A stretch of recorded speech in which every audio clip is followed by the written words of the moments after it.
తాకట్లో ఉన్న మీ బంగారాన్ని విడిపించి ఆ రోజు ఆన్లైన్ రేటుకి కొంటాం. Sharma gold company. నమస్తే గురుగారు. శ్రీమాత్రే నమః. గురుగారు, పెళ్ళైన సంవత్సరాలైనా కూడా 2-3 సంవత్సరాలైనా కూడా పిల్లలు లేకపోవడం, అన్ఎక్స్ప్లెయిన్డ్ మెడికల్ ఇష్యూస్ అంటారంటే ఎన్ని టెస్టులు చేసినా అన్ని నార్మల్గా ఉన్నాయి, అంత బాగానే ఉంది, కానీ పిల్లలు కలవడం లేదు, ఏంటో ప్రాబ్లం అని అప్పుడు ఆస్ట్రాలజర్స్ని మిమ్మల్ని అప్రోచ్ అవ్వడం, అప్పుడు ప్రాబ్లం ఏంటో తెలుసుకోవడం అలా చేస్తూ ఉంటారు కదా. నేను ఎక్కడో చదివాను, విన్నాను కూడా, అండ్ వర్కౌట్ కూడా అయిందంట గురుగారు. కొంతమంది అమ్మవార్లు కానివ్వండి, లేదంటే కొన్ని రకాల వ్రతాలు, నోములు కానివ్వండి, శ్లోకాలు కానీ ఖచ్చితంగా పఠిస్తూ ఉంటే పిల్లలు అయ్యే అవకాశం ఉందంట గురుగారు. అంటే గర్భసంచి కూడా యాక్టివేట్ అయ్యే అవకాశం ఉంటుంది అంటారు. బోత్ మెన్ అండ్ ఉమెన్లో కూడా ఇలాంటివి ఉంటాయి అని అంటారు కదా. Putra Kameshti one of it. And even మనం ఇప్పుడు రావి చెట్టు ప్రదక్షిణలు కూడా దానికే కదా ఒక రిజల్ట్ ఇస్తుంది అంటారు. సో అలాంటివి ఏమన్నా మనం చెప్పగలమా గురుగారు? ఏం చేయాలి, ఎలా చేయాలి, ఎప్పుడు చేయాలి, ఎవరు చేయాలి? కొన్ని వందల కేసులు చూశానమ్మా గురుగారు. జాతకం చూడగానే 5th లార్డ్ పాడైనప్పుడు, అంటే ఎవరికైనా జన్మజాతకంలో సంతానం కలగట్లేదు అంటే ఆస్ట్రాలజికల్ సూత్ర ఏమిటి? జాతక చక్రం అంటేనే సూత్రాస్ ఉంటాయి, దానికి ఒక ఫార్ములా ఉంటుంది. మనం మ్యాథమెటిక్స్ చేసేటప్పుడు ఒక ఫార్ములాతో మనం మ్యాథమెటిక్స్ చేస్తాం, తెలుసు కదా. అవునండి. పలానా ఫార్ములా పెట్టి మనం మ్యాథ్స్లో ఆ ప్రాబ్లమ్ని క్లియర్ చేస్తాం. అట్లాగే ఆస్ట్రాలజీలో కూడా 5th లార్డ్, లగ్నాధిపతి, నవమాధిపతి ఎలా ఉన్నారో చెక్ చేసుకుంటాం. దాంతోపాటు జూపిటర్ అండ్ సన్ స్ట్రెంగ్త్ ఎలా ఉంది. ఈ జూపిటర్ సన్ యొక్క స్ట్రెంగ్త్ తగ్గిన, ఈ 5th లార్డ్, లగ్నా లార్డ్, భాగ్యాధిపతి స్ట్రెంగ్త్ తగ్గిన, కొన్ని కాంబినేషన్స్ ఉంటాయి, అవి కలయిక ఉన్న ఆ మహాదశలు కలిసిన మహాదశలు వచ్చినా వాళ్ళకి సంతానం ఆలస్యం అవుతుంది. ఇక్కడ 3 రకాలుగా చూసుకోవాలి. శీఘ్ర సంతాన యోగం ఉన్నప్పుడు వితిన్ 1 yearలో అయిపోతుంది. కొంతమందికి ఒక 4-5 yearsలో సంతానం కలుగుతుంది, కొంతమందికి 10-15 years తర్వాత అవుతుంది, కొంతమందికి అసలు సంతానం ఉండదు. ఈ 4 ఉంటాయి. ఇక్కడ ఈ అసలు సంతానం లేదు అన్నప్పుడు, లేదా లేట్ సంతానం ఉన్నప్పుడు, ఇప్పుడు అబ్బాయికి అలా ఉంది, అమ్మాయికి కొంచెం ఎర్లీ సంతానం ఉండే అమ్మాయిని కనుక వివాహం చేస్తే కొంత కవర్ అవుతుంది. అది ఒక 10 ఏళ్ళకు పుట్టాల్సిన ఒక 5 ఏళ్ళకు పుడతారు.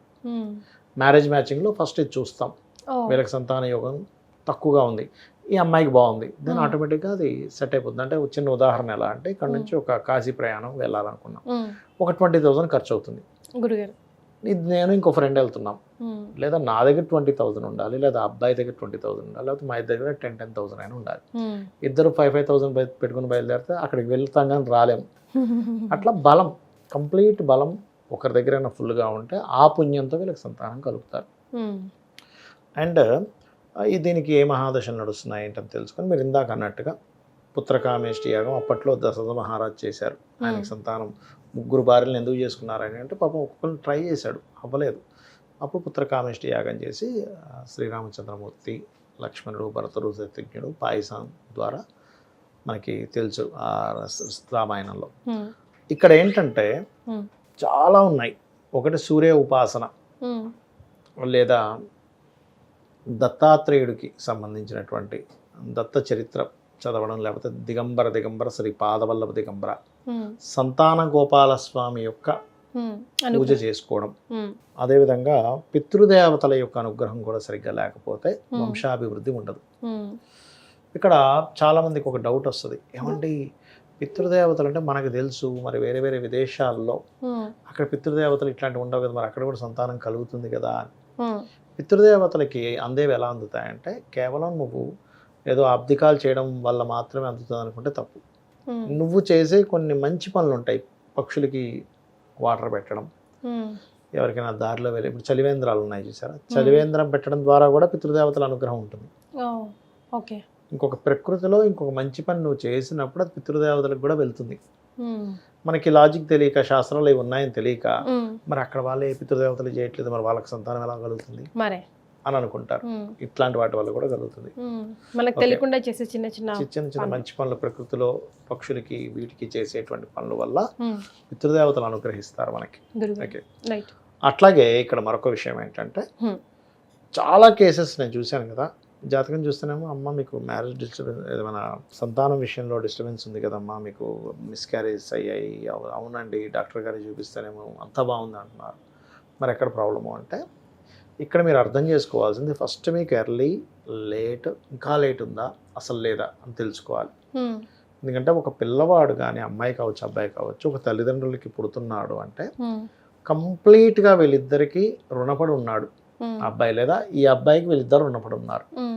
ఎందుకంటే ఏ తల్లిదండ్రులు అయినా వాళ్ళ సర్వస్వాన్ని దారబోసేది పిల్లలకే. అవునండి.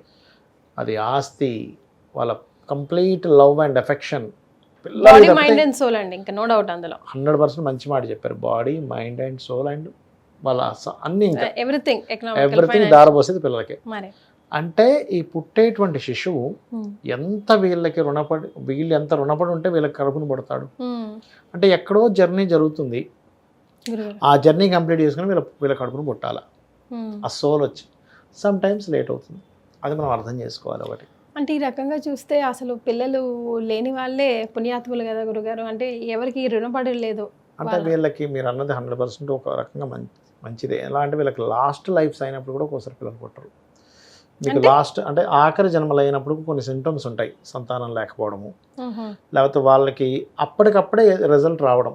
అంటే పూజ చేసిన రిజల్ట్, ఒక తప్పు పని చేసిన వెంటనే రిజల్ట్ అనుభవించడం జరుగుతుంటుంది. అంటే ఇంకా నెక్స్ట్ జన్మకి మళ్ళీ వాళ్ళు ఈ పాపాన్ని పుణ్యాన్ని తీసుకెళ్లరు. అంటే పాపమున్నా పుణ్యమున్నా ఇంకో జన్మ ఎత్తాలి. అదేవిధంగా లేదా ఒక్కొక్కసారి ఏమవుద్దంటే పూర్వజన్మల్లో చేసిన కర్మ వల్ల అంటే పిల్లల పట్ల సరిగ్గా చూసుకోలేదు, అది ఇక్కడ అనుభవించడం కోసం ఒక్కోసారి పిల్లలు పుట్టరు.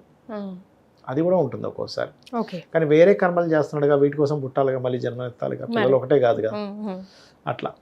కాబట్టి ఏంటంటే ఎప్పుడూ కూడా గుర్తుపెట్టుకోవాల్సింది, సూర్యుణ్ణి, దత్తుణ్ణి, సుబ్రహ్మణ్యేశ్వర స్వామిని మీరు ఎంత ఆరాధన చేస్తూ ఉంటే జనరల్గా ఏ లగ్నమైనా ఏ రాసైనా సంతానం కలిగేటువంటి సోర్సెస్ పెరుగుతాయి.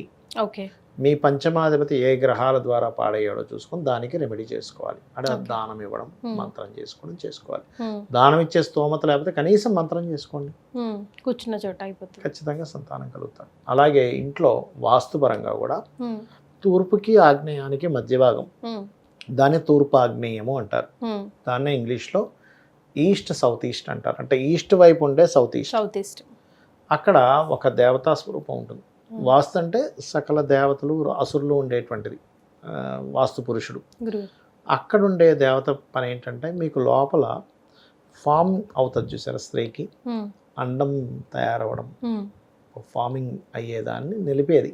మీరు అక్కడ మిక్సీలు గ్రైండర్లు పెట్టారనుకోండి తెలియక, అది పాడైపోతుంది.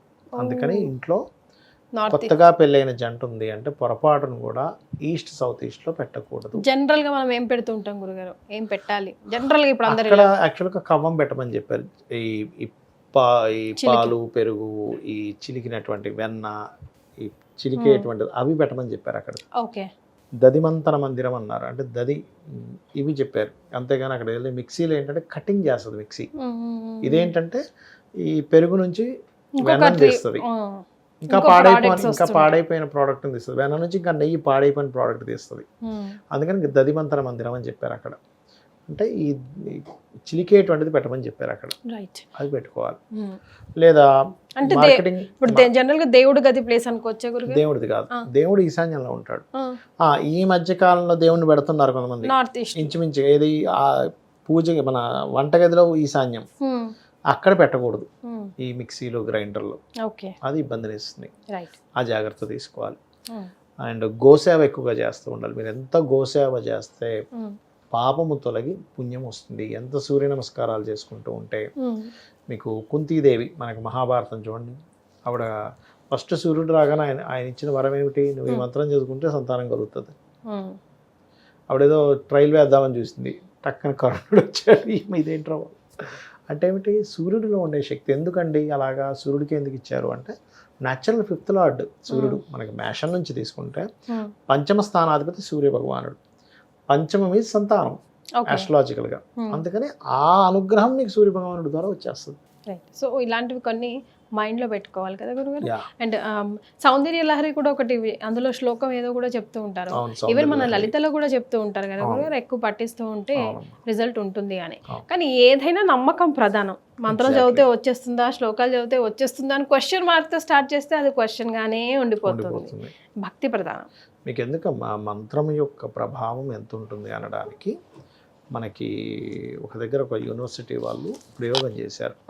80 మంది కోమాలో ఉంటే అందులో 40 మంది కోమాలో ఉండేటువంటి పేషెంట్లను తీసుకొని మృత్యుంజయ మంత్రాన్ని ప్లే చేస్తే ఈ 40 మంది కోమా నుంచి బయటపడ్డారు. మరి లేదండి గురుగారు, ఎన్ని కోకోళ్ళలో ఎగ్జాంపుల్. మంత్రం అంటే నోరే కదా గురుగారు, మామూలుగా ఏదైనా నోటి శబ్దమే కదా. శబ్దమే కదా. ఇప్పుడు మీరు ఎవరైనా మిమ్మల్ని కించపరిచిన మాట్లాడారు, మీరు బాధపడతారు. మరే మంచి మాట అన్నారు మీతో, ప్రౌడ్ హ్యాపీగా హ్యాపీ ఫీల్ వస్తుంది. మాటే కదా అన్నారు అనుకుంటే మాటలోనే కదా అంతా ఉంటుంది. అలాగే ఎమోషన్ దేవతలు క్యారీ ఉంటారు, చేస్తారు. మనకి కనబడకుండా మన సూక్ష్మ శరీరంలో దేవతలు ఉంటారు. వాళ్ళని మీరు స్తుతించడమే మంత్రం అంటే. స్తుతించినప్పుడు దేవతా సంబంధంగా మనకు ఒక ఫలితం అనేటువంటిది వస్తుంది. వెల్ సెడ్ గురుగారు, ధన్యవాదాలండి. శ్రీమాత్రే నమః. శ్రీమాత్రే.